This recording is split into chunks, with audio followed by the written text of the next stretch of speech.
Hello students, आज हम अक्षांश और देशांतर रेखाएं ज्योग्राफी की क्लास 5 में इस टॉपिक के ऊपर डिस्कस करेंगे। ये जो हम सीरीज आप लोगों के लिए चला रहे हैं ये state, C TET, EMRS, NVS, DSSSB के MCQs हैं जो कि आपको विद एक्सप्लेनेशन आपको फ्री क्लासेस में मिलेंगे। तो स्टूडेंट्स स्टार्ट करते हैं। पहला क्वेश्चन है, पृथ्वी पर क्षैतिज रूप से खींची जाने वाली काल्पनिक रेखाओं को क्या कहते हैं? पहला ऑप्शन है देशांतर रेखाएं, अक्षांश रेखाएं, अंतरराष्ट्रीय तिथि रेखा या प्रधान मध्याह्न रेखा। तो स्टूडेंट्स क्या इसका आंसर रहेगा?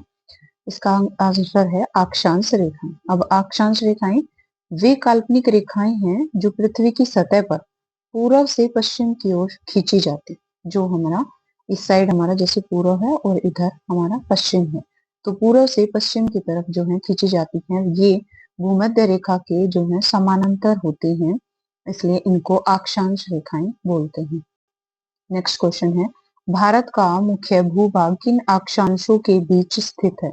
भारत का जो भूभाग है वो किन अक्षांशों के बीच स्थित है? ऑप्शन 1 है 8 डिग्री 4 उत्तर से 37 डिग्री 7 उत्तर तक, 8 डिग्री 4 दक्षिण से 37 डिग्री 6 दक्षिण तक, 68 डिग्री 7 पूर्व से 97 डिग्री 25 पूर्व तक, या 68 डिग्री 7 पश्चिम से 97 डिग्री 25 पश्चिम तक। तो इसका सही आंसर क्या रहेगा स्टूडेंट्स? सही आंसर है कि 8 डिग्री 4 नॉर्थ से 37 डिग्री 6 नॉर्थ तक, ये आपका सही आंसर रहेगा। भारत जो है उत्तरी गोलार्ध में स्थित है और इसका मुख्य भूभाग 8 डिग्री 4 उत्तरी अक्षांश से 37 डिग्री 6 उत्तरी अक्षांश के बीच क्या है? फैला हुआ। तो इसका सही राइट आंसर हो जाएगा स्टूडेंट्स। नेक्स्ट आंसर क्वेश्चन है, दो देशांतर रेखाओं के बीच की दूरी को किस नाम से जाना जाता है? जो दो देशांतर रेखाएं हैं उसके बीच की दूरी को किस नाम से जाना जाता है ना? तो उनके बीच की दूरी को किस नाम से जाना जाता है? मेरिडियन, गोरे, बेल्ट या समानांतर? तो इसका सही आंसर स्टूडेंट्स क्या हो जाएगा? गोरे।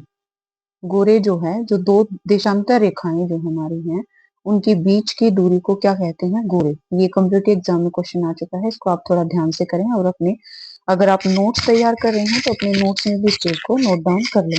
भूमध्य रेखा पर दूरी सबसे अधिक होती है और ध्रुवों की ओर जो है वो घटती चली जाती है। अब भूमध्य रेखा पे तो दूरी अधिक हो जाएगी और जैसे जैसे ध्रुव के पास जाएंगे तो देशांतर रेखाओं की जो दूरी है वो क्या हो जाती है? घट जाती है।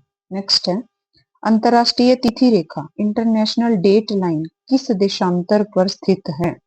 0 डिग्री, 90 डिग्री पूर्व पर, 180 डिग्री या फिर 23.5 डिग्री उत्तर तक। तो इसका सही आंसर क्या रहेगा?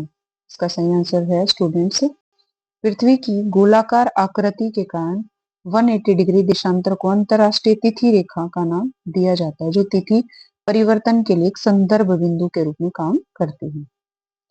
नेक्स्ट क्वेश्चन है, भारत की मानक यमुनोत्र स्टैंडर्ड मेरिडियन रेखा का मान कितना है?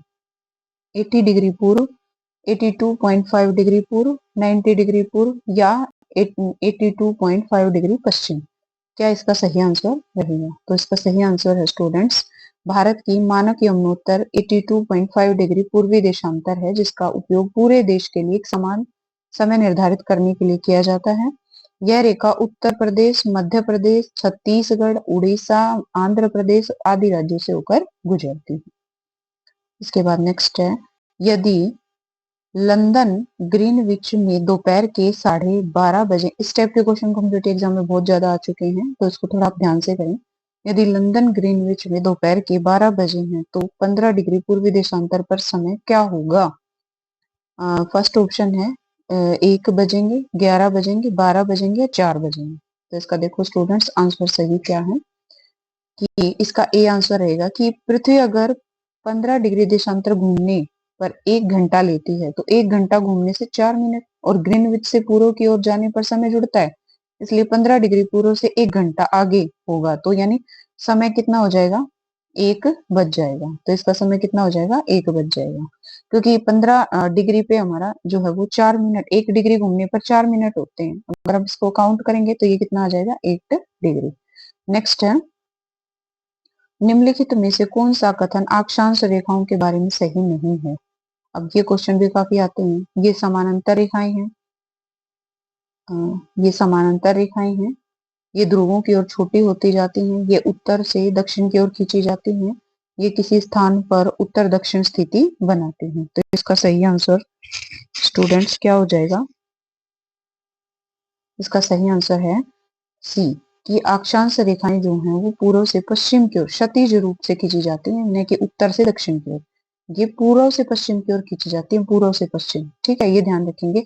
तो इसलिए ये देशांतर रेखाएं जो दक्षिण और खींची जाने वाली है, उत्तर से दक्षिण की ओर खींची जाने वाली रेखाएं क्या होती हैं, उत्तर से दक्षिण की तरफ अगर हम आते हैं तो वो हमारी क्या हो जाती हैं, देशांतर रेखाएं। और पूर्व से पश्चिम की तरफ जो खींची जाती है वो हमारी कौन सी हो जाती हैं, अक्षांश रेखाएं। तो ये आप थोड़ा सा ध्यान रखेंगे। नेक्स्ट है कर्क रेखा, जिसको हम ट्रॉपिक ऑफ कैंसर के नाम का से जानते भी हैं। अक्षांशीय मान क्या है, 0 डिग्री, 23.5 डिग्री दक्षिण, 23.5 डिग्री उत्तर, 66.5 डिग्री उत्तर। तो इसका सही आंसर स्टूडेंट्स क्या हो जाएगा, सी, कि कर्क रेखा जो है वो आपकी 23.5 डिग्री उत्तरी अक्षांश पर स्थित है, और ये भारत के बीच से होकर भी गुजरती है। इसलिए क्योंकि देखो, जैसे आपने भारत की स्थिति यहाँ पे देखी है, तो वो ऐसे भारत से होकर गुजर रही है कर्क रेखा, जो भारत के कई राज्यों से होकर गुजरती है।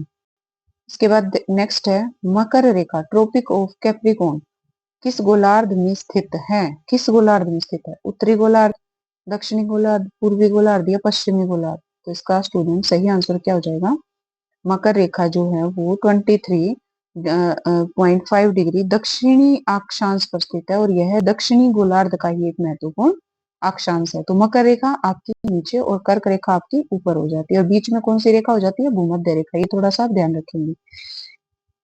नेक्स्ट है, कुल कितनी अक्षांश रेखाएं होती हैं बिंदुओं को जोड़कर। अगर हम बिंदुओं को देखें तो कुल अक्षांश रेखाएं कितनी होती हैं, 90, 180, 360 या 179। तो इसका सही स्टूडेंट्स आंसर क्या हो जाएगा, डी। इसका सही आंसर है भूमध्य रेखा 0 डिग्री के अलावा 89 उत्तरी अक्षांश और 89 दक्षिणी अक्षांश रेखाएं होती हैं, जिनको हम अगर कुल मिला के चले तो 179 रेखाएं होती हैं। तो इसका सही आंसर क्या हो जाएगा स्टूडेंट, 179। इसके बाद कुल कितनी देशांतर रेखाएं होती हैं, 180, 90, 360 या 179। तो इसका सही आंसर स्टूडेंट्स हो जाएगा, जो हमारी देशांतर रेखाएं हैं वो 0 डिग्री मध्याह्न, 180 पूर्व और 180 पश्चिम देशांतर होती है। तो कुल मिलाकर 180 और प्लस में 180 आपका कितना हो जाता है, 360। तो कितनी हो जाएंगी देशांतर रेखाएं, 360। तो आपका सही आंसर रहेगा 360।